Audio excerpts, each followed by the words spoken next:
right, Aubrey, I'm excited for this second episode of our small talk series today. Guys, we did a poll of our YouTube audience, and you guys said you needed small talk, and we're giving you small talk lessons. So last time, guys, we talked about how you can have conversations about TV shows. If you have not seen part one, go back and watch that video, guys. And today we are expanding on these small talk topics.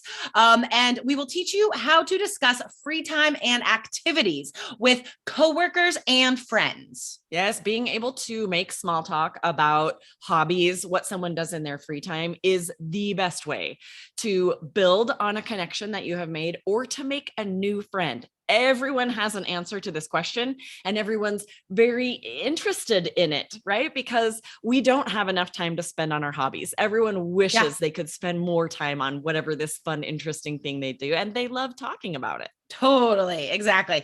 And people do like to talk about themselves sometimes if, it makes them feel strong because they're talking about something they love or they're good at or they enjoy. So it's such a great way to connect with other people, guys.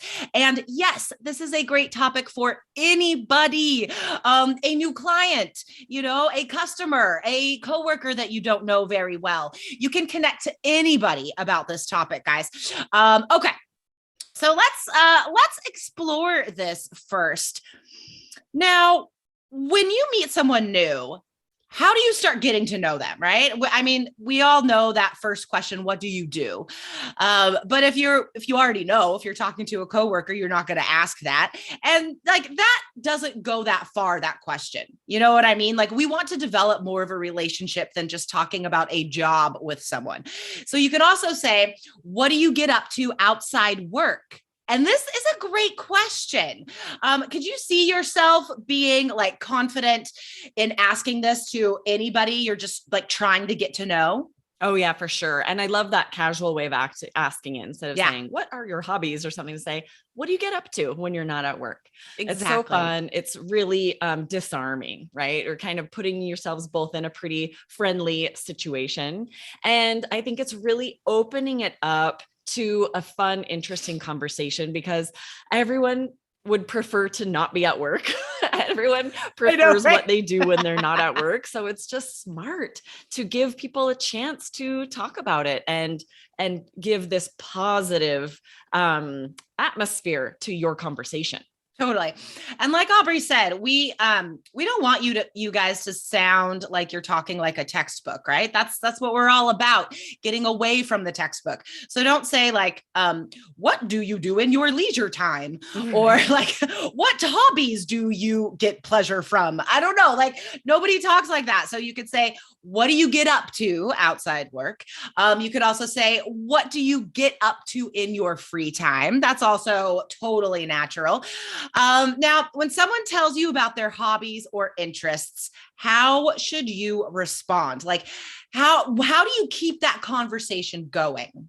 I think a lot of times people are tempted to hijack the conversation and say, oh, interesting, I do this, and make it about themselves. And I think that's a bit of a mistake. I think the best thing you can do is ask follow-up questions. Yep. And you will be inspired to do that. It will feel natural if you genuinely are interested in what they're saying. You're going to want to know more about it. Ask them how often they do it, where they do it, how long ago did they start? Did they do it when they were a kid? Whatever it is, ask more, get them to talk about it more to show that you really are interested and also to find out more about it. Exactly. And this is really just if you're looking for just one conversation strategy, this is it. Ask questions. Ask the person questions about themselves. So after you have explored those ideas from that person, you've asked as many questions as you want to ask, then you can tell them what you know or what you like or what you have done related to what they gave you, right? So if they said, they love to travel, be like, you know what? I love to travel too. In fact, I'm planning a trip to Spain next year.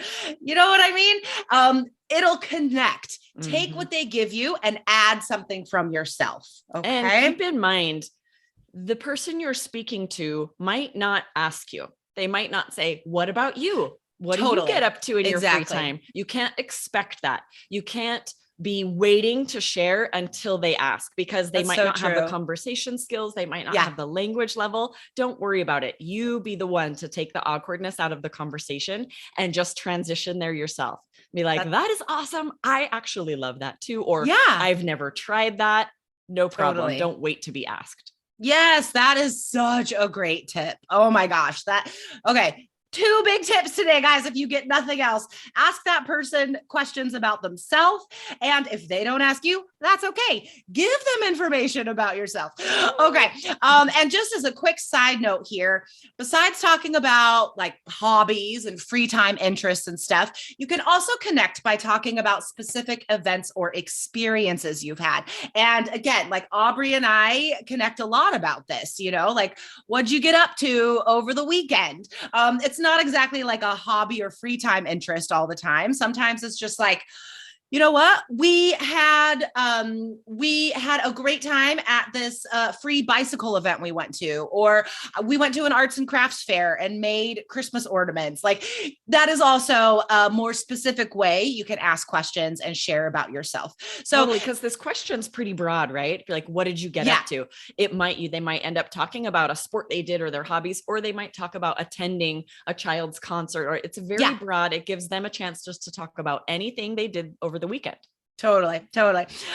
So before we get into the role play, guys, I want to remind you that if you look at the description below the video, you will see the role play Aubrey and I are going to do.